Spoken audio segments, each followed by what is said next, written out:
আর বিনা হিসাবে জান্নাত আমি তাকেই দিব যে গুনাহমুক্ত হয়ে আসবে। গুনাহমুক্ত হবেন কিভাবে? জীবনের দুইটা ভাগ, একটা চলে গেছে আর একটা চলতেছে আসতেছে, ঠিক না? এবং পিছনে যে গুনাহ করছেন এখান থেকে বাঁচতে হবে, সামনে যেন গুনাহ না হয় শেষ থেকেও বাঁচতে হবে। পিছনের জীবনের গুনাহ থেকে যদি পবিত্রতা অর্জন করতে চান তো একটা মেডিসিন লাগবে, সামনের জীবনে যেন গুনাহ না হয় সেখানে একটা মেডিসিন লাগবে। পেছনের গুনাহ থেকে পবিত্র হওয়ার মেডিসিনের নাম তাওবা, ইস্তেগফার। সামনের গুনাহ থেকে নিজের জীবনকে পবিত্র রাখার জন্য মেডিসিন লাগবে, তার নাম তাকওয়া। এই দোনোটা মেডিসিন পাওয়া যাবে আল্লাহর ওয়ালিদের নজরের মধ্যে। ওয়ালি আউলিয়ার নজর ছাড়া পাবে না। ওয়ালি আউলিয়া ছাড়া মানুষ জান্নাতের পথের ঠিকানা পাবে না।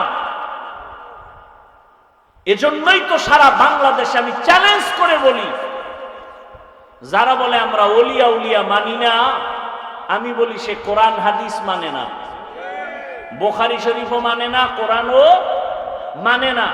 সে একজন ভণ্ড। কেমন ভণ্ড? তাকে যদি কেউ ভণ্ড না বলে সেও ভণ্ড।